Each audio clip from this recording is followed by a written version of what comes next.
So let me start in this way with a thank you. Think of it, this is an animal way to start, okay? Christy made some nice comments in it. Christy and I had fun. Although I want to draw a correlation that's important. You notice that the program got better every year, not only because we had some experience, but because we were adding a faculty member every year. So Christy, and then Malini, and then Josh, and then Tara. The program's get better every year. So it's like maybe the reason it was quite as good as it was the whole faculty and not the starting point. In a way, it might have been the low point to have just that starting point, and then we started to really increase the quality. Okay, and that's my way of saying thank you. It's the best collegiality I ever had. So Malini, thank you. Josh, thank you. And Christy, thank you. Tara, thank you. That's a good way to go out if you think about it, okay? And I know that in a way I said to somebody, no, leaving is sort of like, you know, you can stay in high school too long. And here I came to do something, it got done. And now it's in a mature point, and Christy has better administrative skills. And I think in some ways the program can turn into a really important phase here that it might not have gotten in under the previous leadership, if I can say it that way. So the point here is that it's a healthy and a good thing for everybody. And the chance to say thank you to the faculty is major for me. The other one is, of course, to the people who brought me here and who kept me here. And to the 150 plus students who've come through, it's been just a dream to do this. Dream. I was talking to Patrick. I was let go of a previous job in a really interesting way by a dean who didn't like philosophers running their ethics program. That's what she said. But I told Patrick I should send her a thank you note, because out of that came the chance to apply and come and do this. This was a much, much better growth experience. Now, what I'm going to do is, those who have had classes with me, which is almost certainly most of you, will recognize what I'm doing in a sense, but you'll see there's an element here that is strikingly different, I hope, from the way I usually do it. In other words, I'm going to talk about personal values here, because in classroom it's process. So I'm quite interested in each of you finding that process or those techniques and using that to get to where you're going to go. I do that for myself, but now I get in this conversation to actually say where I am, because it's relevant to presenting, but in classroom it's not very relevant what I think. So let's do it this way. This is a lecture called The Animal Invitation, and it's about writing books, but it's also about the fundamental subject that each of us is studying, and it's also about us, as I'll try to point out in different ways. So this is the main title of a book to be done by Oxford University Press. It should be done about halfway. It has a subtitle which is much more descriptive of what's going to happen in the book: Science, Ethics, Religion, and Law in a more than human world. So how will we take these surpassingly beautiful accomplishments of our species and live with them fully in a more than human world? I want to show you that I think that these are such achievements that we dishonor them by not living in a more than human world. If we just get human exceptionalists, we eviscerate them. We don't use our genius by doing that. Instead, we create a self-inflicted ignorance. Now, there's another possible subtitle that could be used in the book. It would be this: on speaking to Canisius graduate students as opposed to speaking to the general public. First of all, one of the things we've all learned to do here is talk to each other. We've had multiple opportunities, and you notice how you get better at it, better at it, better at it. And you see that in individual classes, you see that as the years progress, and we've seen that as faculty, that we were taught by others, and we pick up nuances, and we improve the way we talk. So what I'm after here in this talk is actually talking to the group, my fellow faculty members, the students, all of you as people interested enough to take the chance to come to a program called Anthrozoology. Okay, so here is why. I think developed dialogues are crucial. I think it's the way we see. There's this saying, it takes a village to raise a child, it takes a developed dialogue to see a complex subject. And that's what we have going here. And I'll show you what I think are some of the pieces. It requires multiple building blocks. First of all, the set of skills and arts we call critical thinking. Of course, this isn't set. It's constantly evolving, and it's different for Julie, it's different, which is different from Melissa, different from Nick. Okay, this is how it works. These aren't cookie cutter applications. These are seriously in-context sensibilities that have just as much in the way of arts as it does in skilled, rigorous thinking. But we need them. We need them badly. We need to expand them. There are some breadths and depths that matter immensely as well in this developed dialogue. One is cross-cultural studies. You realize other humans do it differently, and they're just as human as we are. Okay, so there's options in going forward. And then in the interdisciplinary approaches, there are so many vocabularies, and if you get stuck in one, you may really be narrowing it down to use so many that you may dilute it. It's just a complex challenge. So interdisciplinary approaches are necessary because there are wonderful insights available elsewhere, but it's hard, and cross-cultural for the same reason. Ethics literacy, you'll see how much I push that in this book. This, I think, is one of the truly most remarkable things about us, about animals in general. So ethics literacy, I'll explain that more as we go along, and then this is the science-based literacies. Malini, I harken back to a conversation where we talked about not just science-based literacy, but literacies, and there's wonderful sources on this. There's not 100% agreement as to what this is, but the spirit of this is important, and if you don't have this, you're wandering through the world blind. Now, we need all five, I think, to have those developed dialogues, which is possible too in a graduate program. So I'm going to go through the book part by part so that you see what I'm trying to do, and I've got at least 10 conversations going on right now with people about potential books. Okay? And I like that. I think books are uniquely interesting to try to achieve. They're difficult to achieve, but what's interesting is everybody does it his or her own way. And so part of advising someone is to find out what works for them. Not what works for me, but what works for them. So here's what works for me. I'm going to show you something part by part. Part one is called The Century of the Species Line. I'll explain that when we get there. It has 3 chapters, these. I'll explain them when we get there. Part 2 is called Human Achievement in a More Than Human World, and this is the science, ethics, religion, law stuff. And then part 3 is The Gathering Place. So I'm going to sound a positive, collective, get-together sort of communal theme with 2 chapters, and I'll explain those when we get there. Okay, so the method here is to use the opening sentences from each of the sections and show you, I want to push the envelope here. Because I'm a polite person, and in teaching I have an obligation to the students that's more important than my views being held. What's important is the critical thinking processes. But in here I get to go free and speak my heart and mind, as it were. Okay, here's the introduction to the book's opening 3 words, animals invite us. This world-constituting fact is true whether we are talking about humans inviting humans, or, the focus of this book, non-humans inviting human awareness, coexistence, appreciation, and even awe. One domain after another of our human existence, including often our daily lives, reveals the astonishing variety and depth of these invitations. Those are just the opening lines. It expands, describes the book somewhat as typically is the case in an introduction. Now, part 1, The Century of the Species Line. In 1903 or 4 or 5, W.E.B. Du Bois published The Souls of Black Folk. Opening line is, this is the century of the color line. Okay? This is a play on that. That we may have, we haven't crossed that yet. I mean, we've certainly done improvements, but we have an enormous amount of work to be done on that. But the game is moving on that, thank heaven.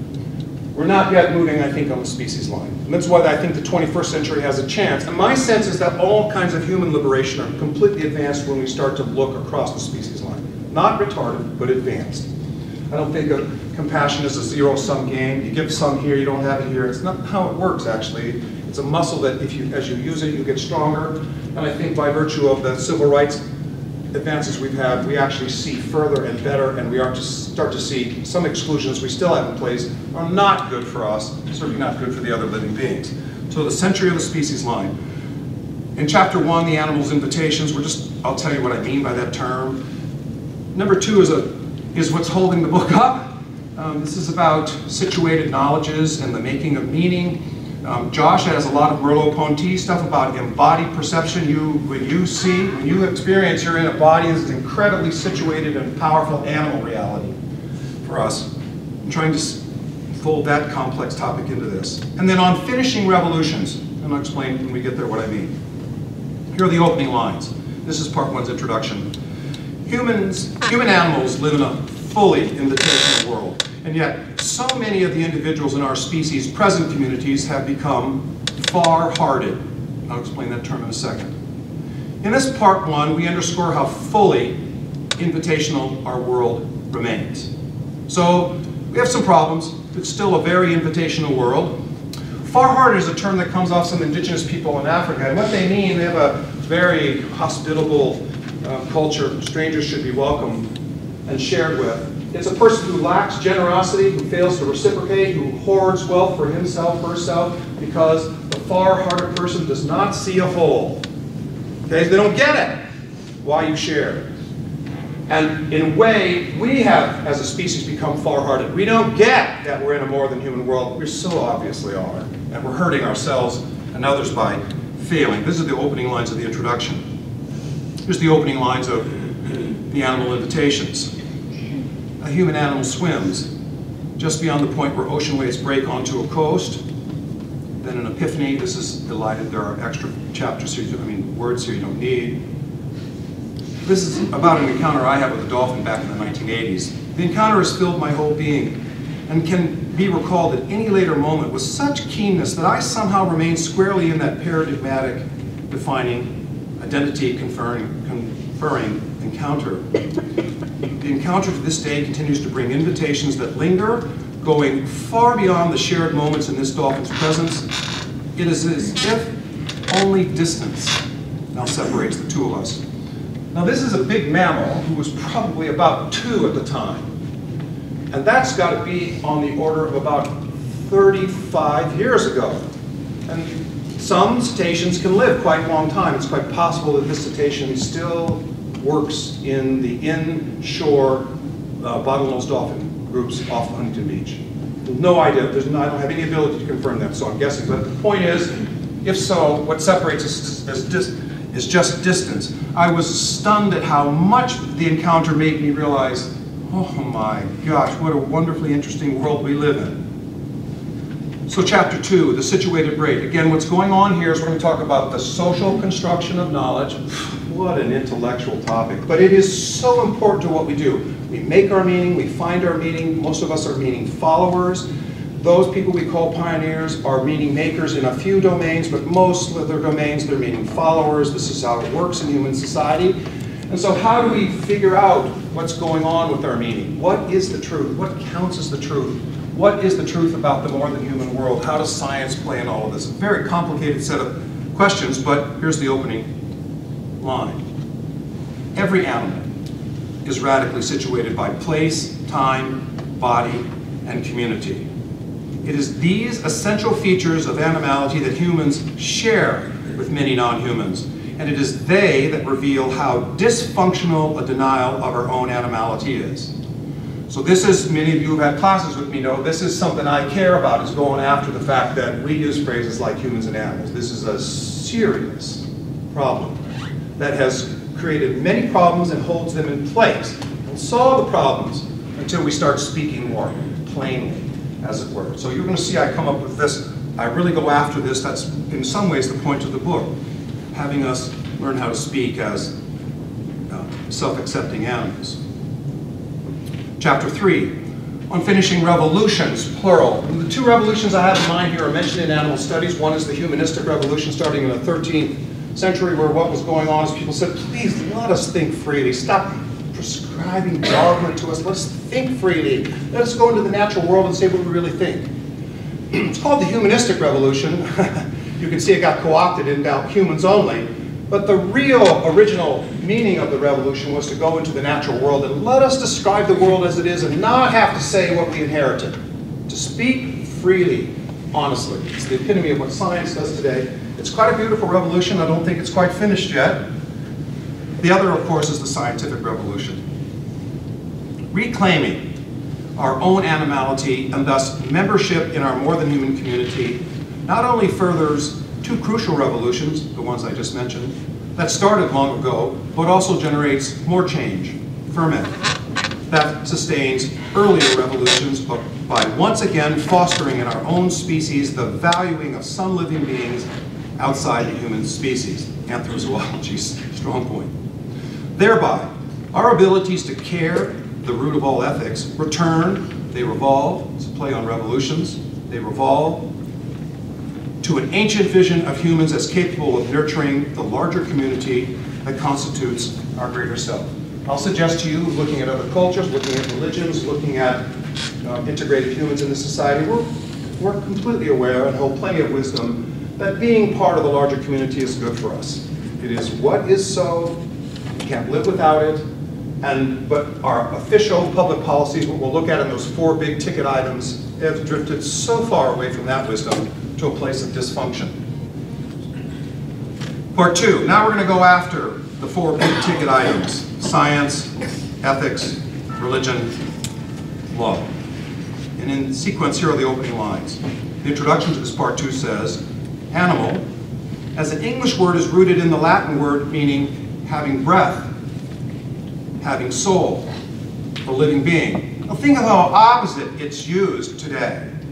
Who has souls, who has breath. Of course we share our animality. Everyone actually knows this deep down inside, but officially in public policy places we often get autistic about this. So this introduction just sounds the theme of the 4 chapters, that science, ethics, religion, and law are human activities that, if not living, if they get static and become establishment and fundamentalist, they become dead to human needs and, significantly, to the needs of other living beings as well. Thus, to realize their potential, each of these central human efforts, and I really do think each one is fundamental to each of us as we walk into rooms, must be living. That is, it has to be organic, alive, responsive in order to meet any animal's needs, including, of course, humans. And we're not going to use law well, and we haven't been, for humans, because we're so unrealistic about certain things in the world. So here are the opening lines of the chapters. Science and the invitation to their realities. The elegant, powerful tradition we call science insists that humans are animal, and no less so, or more so, than any other animal.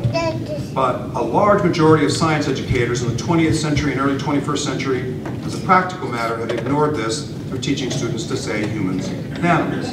And everyone who's had classes with me knows I'm constantly trying to teach myself to unlearn this habit. It's hard and it's embarrassing sometimes, but I have a sense, having done this now for 2 decades and more, this is really a key point, learning to speak freely and let people speak freely and not have to be politically correct or be afraid of being accurate scientifically. Chapter 5, ethics and the invitations to care. Ethics is an eminently animal achievement. Now, savor that for a minute. Ethics isn't human achievement. This is Franz de Waal's work all over the place, but this is actually wisdom that's been in almost every indigenous group. Ethics is an eminently animal achievement. When we are hailed as a moral species, we recognize that animals can be so remarkable on this front. This kind of animal can, and maybe others can, maybe in a different way. But to sever ethics, our ethical awareness, off from the rest of the animals because we're become exceptionalist, exclusivist, is to not understand. It is an animal-based achievement, anchored in our mammalian traits, anchored in our primate skills, anchored in our social natures, anchored in some of our ability to do bad things and have to moderate that in a group. It is a fantastic skill that is at the center of our lives.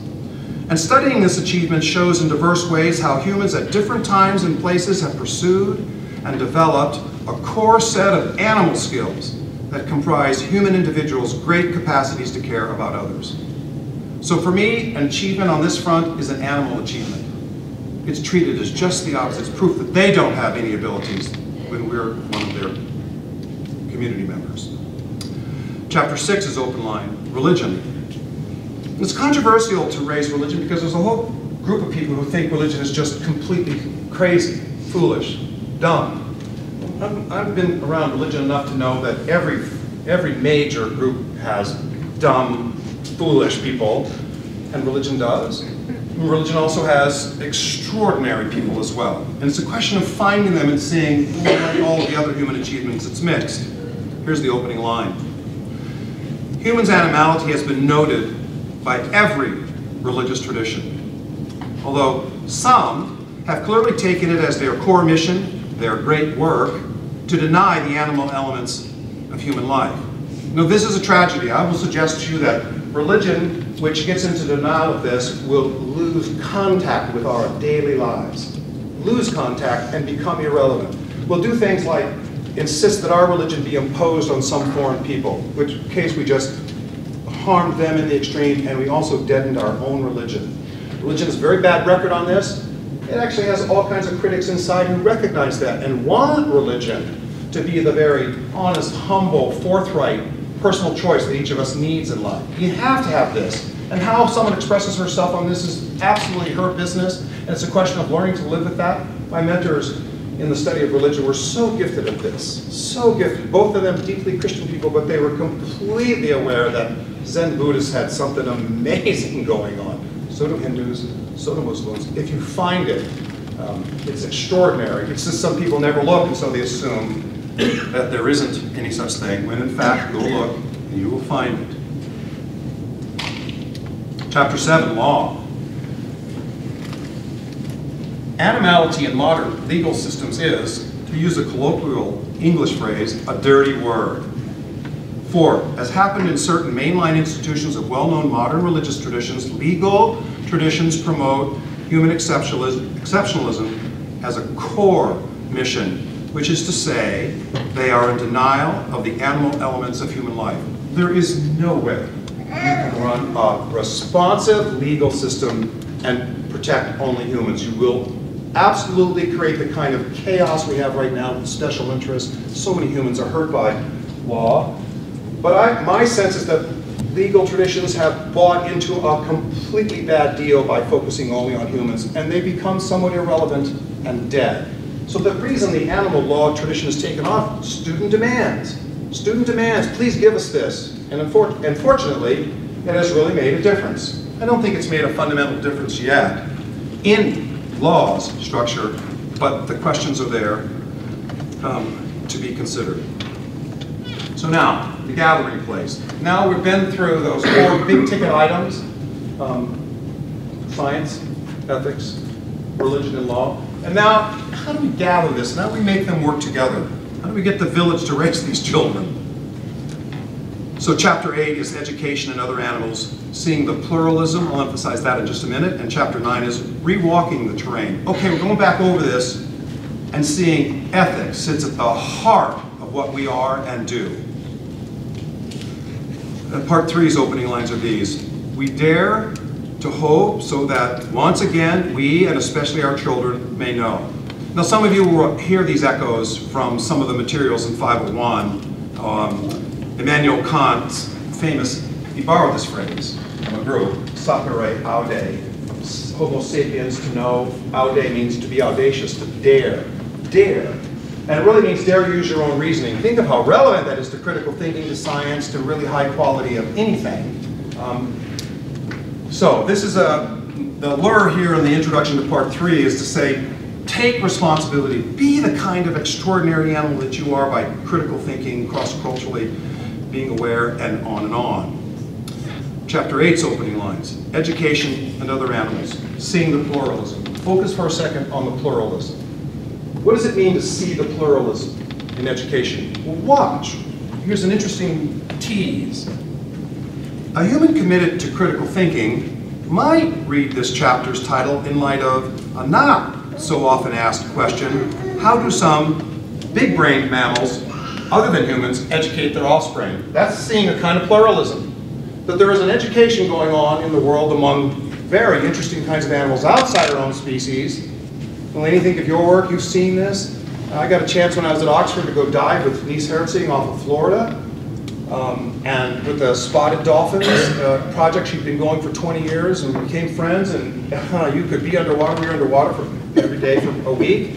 And watching them, it was unbelievable what you saw. And of course, we're far away, so you have the problem of projecting. You're just watching, you're trying to use, she's very data-driven with audio recordings and videos and trying to correlate them. Very, very interesting work. Trying to figure out language-type issues, but you could see how interested she was in trying to figure out the sort of meta issues of the communication. You could clearly see disciplining going on, where boundaries were. It was entirely fascinating and helps you see, wow, the world has got some special beings in it, besides the humans that I know. Chapter 9, rewalking the terrain, embracing the breadth of our ethical natures. The wisdom of embracing fully our own animality stands on these foundational facts. Our ancestors were animals in every sense. We today are, like our forebears, full members of our shared Earth's larger animal community. And our children and their children will take us from a heritage, take from us a heritage that either embraces these undeniable facts or continues to participate in the dysfunctional denial of our own animality that has become the heartbeat of modern industrialized consumer societies. When I first proposed animal-related courses at Tufts, it was in their experimental college where they were saying, we're going to do some radical stuff here.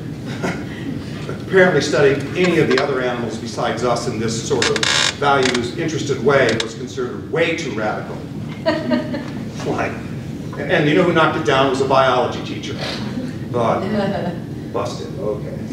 But nonetheless, it came eventually, and the options came. You just had to press, as always has been the case. We have the option to change this dysfunction. When I think of the two children who've been here, Danny, when we were talking, that's why it would be so nice to have your child here. Well, I like children, anyone who watches me around children will figure out he's got an inner child who's coming out to play now. And it's a beautiful experience. I never want to lose that. And when I lose that, I realize I'm dead. I'm actually dead now, all right. We have the chance for them, but also for ourselves, of course, our inner children, as our adults. We have a chance to change this dysfunction by teaching our peers and children that our sciences, our ethics, our traditions of wisdom and spiritual sensibilities, and our legal systems are examples of how remarkable an animal community can be. Now, what I want to underscore here is these are our sciences. We've been evolving them by using a question everything mode. We have had transparency in the best circumstances. There are sciences. They're our construction, they're beautiful, they're important, they help us see reality so much better. And we're just in the middle of the absolute golden age. We don't have any idea of the number of galaxies there are. I just saw the other day an estimate of the fact that there's 1 trillion galaxies. Now I'd seen 200, 300, and 400 billion estimates, but now it's up to 1 trillion. I thought, did I miss a news flash? Did they send up another telescope that got more information? In any event, they are our sciences, and we all know they're evolving, and it's incredibly important to do this in a passionate way with a dispassionate motive. This is absolutely essential. It's our ethics. It's not inscribed somewhere. We're reading something forced down on us. It's our ethics. It is what do we choose to be? What kind of living beings will we choose to be? It's our traditions of wisdom and spiritual sensibilities. They belong to us. They're diverse, as I mentioned, I think, to someone the other day. Christianity Today did a fabulously important journal on the conservative side of the theological spectrum, counted denominations in Christianity, and there were 41,000 plus. I'm thinking, I got like 307 degrees in the study of religion, and I could probably name 50. I think there's 41,000 plus. So in other words, religion is diverse. Understating it somewhat. And they are our choices. We made these. I don't mean in the sense we made them totally. What I mean is we obviously broke off from others a lot. We made choices, we made meaning, we decided let's do it this way. And we need to be free to continue doing this. Not that we need more, but nonetheless that freedom is so essential to the kind of animal we are. So it's our spiritual sensibilities, our traditions of wisdom. I know, of course our legal systems belong to us, and we can use them in any way we please. So when someone says, watch how the game plays here, should animals have rights? And someone says, no, I don't think they should. It's like, stop for a second. Let's do some critical thinking. You know that humans are primates, right? I'm wondering about something you just said, but you know they're primates, right? You know they're mammals, right? Okay, those are all animal categories. Humans are animals. Do humans have rights? Of course they do. So the question is, of course some animals have rights, but you've tricked yourself with your language. You mean should any non-human animals have rights, but if you call it out that way, what you will recognize is that some animals do. We can choose that. It works for us. Now, maybe we don't want to give that special legal protection to the others, but it clearly is something we could choose to do. It's our system. It's not engraved somewhere. It's not an insane proposition. It's actually quite a fair proposition to say maybe want to consider this? Sure. Maybe it doesn't work and we don't use it because we have many other legal tools that would work to give them very fundamental protections. But whether or not you ascribe legal rights to other animals is a trick question when you use the phrase humans and animals. Animals are fabulously interesting. Just go look in a mirror. Okay, we're fabulously interesting. And do we have peers? I dare say we do. Melanie, I've often wondered, you know, I worked for the Great Ape Project for so long, but I know you got to work with real individuals, complex circumstances to be sure, but really that's to me a hallmark thing for respecting what you say, as opposed to my hearsay, because I've not been in their presence. And those who worked with elephants. I've been around cetaceans a great deal in my life, but I don't even begin to pretend to understand them. But what I do understand is that there is mystery at all those levels. And then if we go to the insects, fantastically interesting questions. And we had quite a nice conversation, and that's one of the reasons I'll miss you, Tara, in the sense that you quickly picked up on why the rights issue is a tough one. I got asked by the Canadian Broadcasting Company to do an interview. So I went to Tara because they wanted to talk about rights for insects. I'm thinking, Tara, help. So, and I could tell I was on the right track because when you said that, I thought, that's what I thought.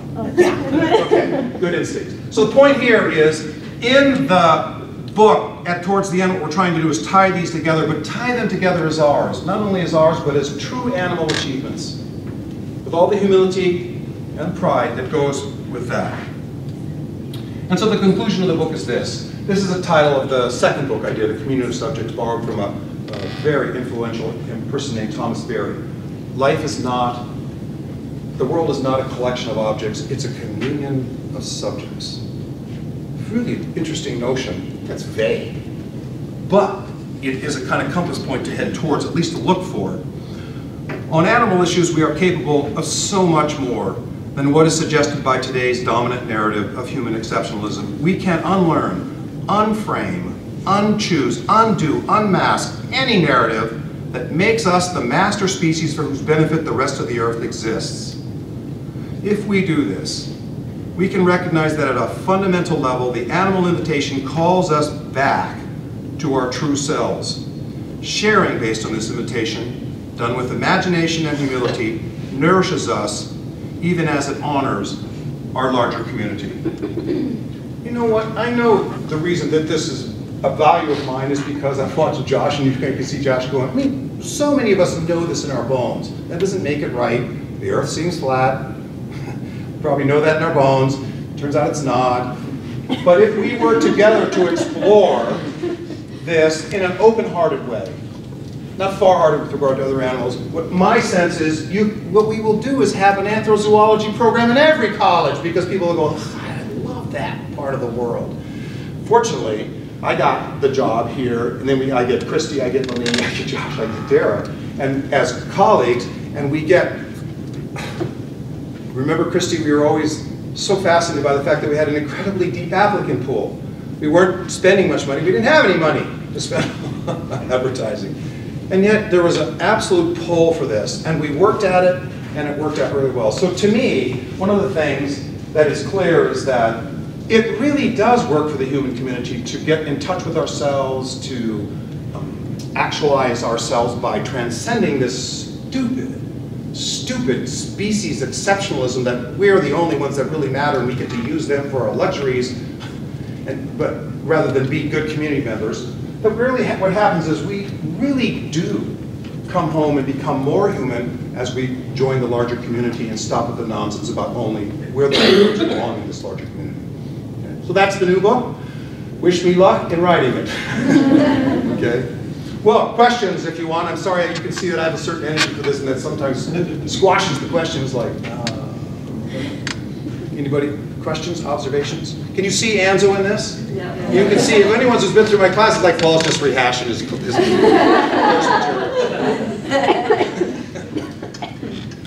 So. What's the timeline for your class? I think, yes, if I stay up about 28 hours a day, I'll probably be by June. Okay, by June or so, we'll see. OUP still has to say the final yes on this. And to me, it would be good. But once you give them the book, we'll talk a little bit about writing books here. Once you give them the book, you're not going to see the hard copy for a year. That's sad, but that's how it works. But to me, the point is, I like writing books. And I've talked to Patrick, I think Molly and I have had this conversation. I've had this conversation. Aubrey, did we talk about writing books the other day? We didn't talk about writing books. Oh, well, that's the next time we talk then, okay? Who else have I talked to about writing books? Okay. Well, I've got, seriously, since I've been here, it's been a really interesting thing because I know how hard it is. Books. Do we need another book? Yes. Yes, we do. I had a friend the other day who goes, "Hey, you got to finish the book," because I was saying, I'm not sure. It's baffling to me. It's hard. She said, "You've got to finish the book." It's like, well, I'll do my best. Okay. But I do think what we really need is whole programs. I really do. One person I should mention that I didn't mention is Sue Margulis. Sue has been such a kind friend. She's the chair of the ABAC department. Sue slots right in with Christy, Mulaney, Josh, Paul, and Tara. It's a joy to have those 6 people together.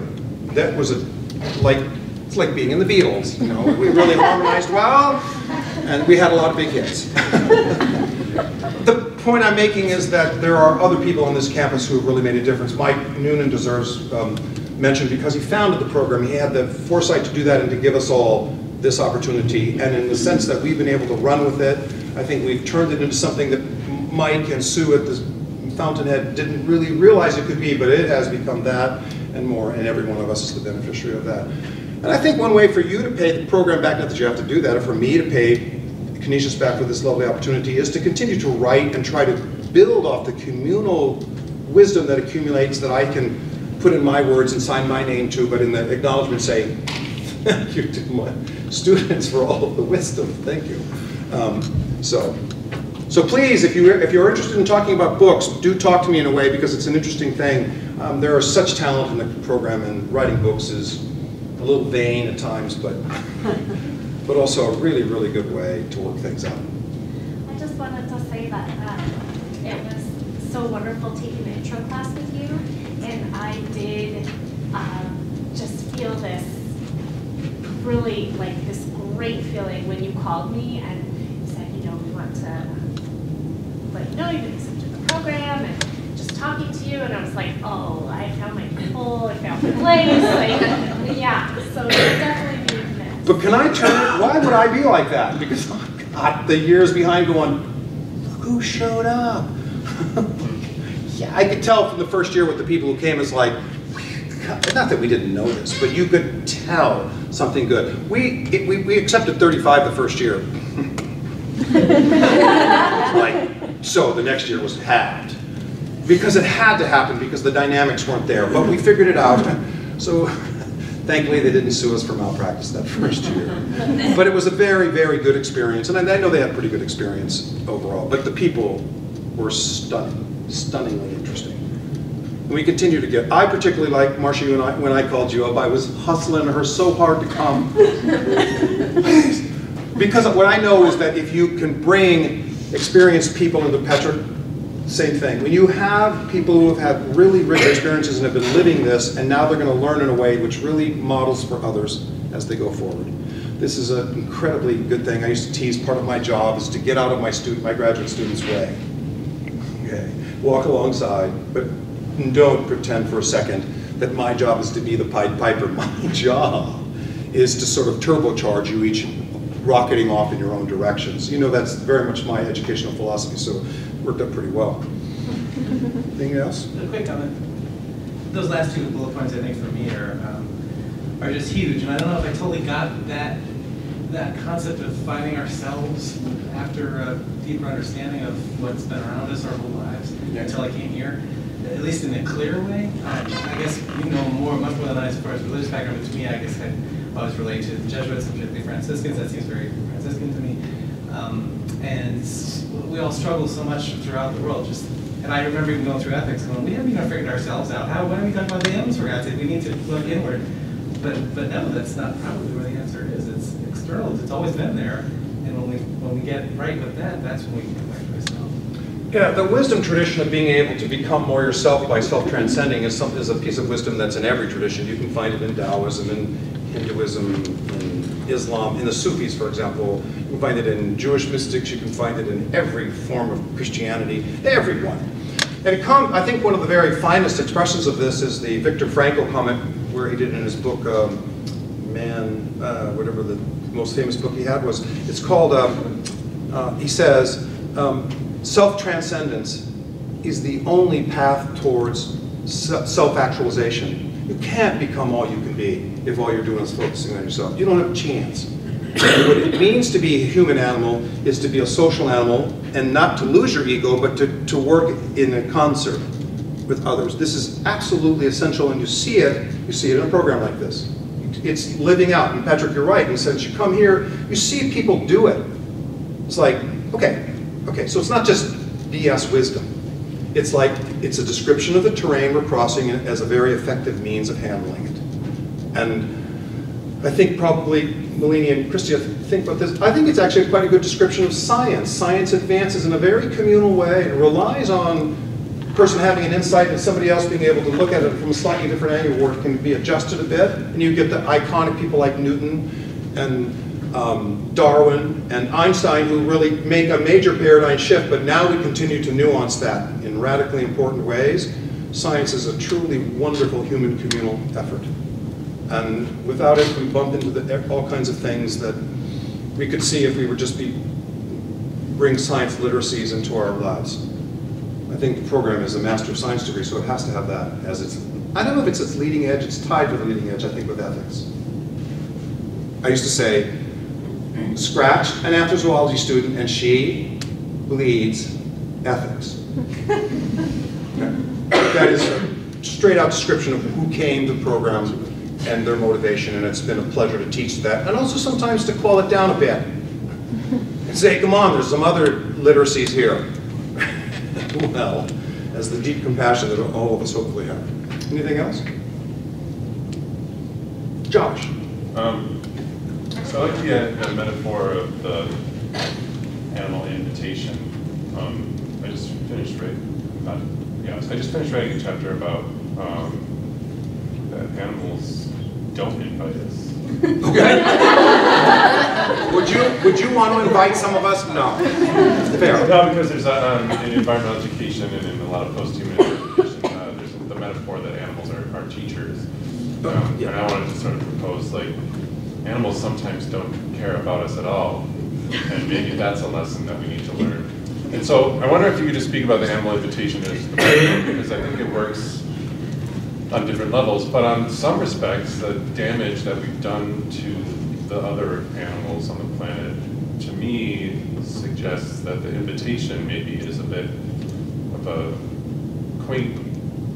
Fair. That's, I think, the right, that's what you rely on colleagues for. Get your ship going in true north. I don't actually mean they invite us into their presence. I mean they invite our attention.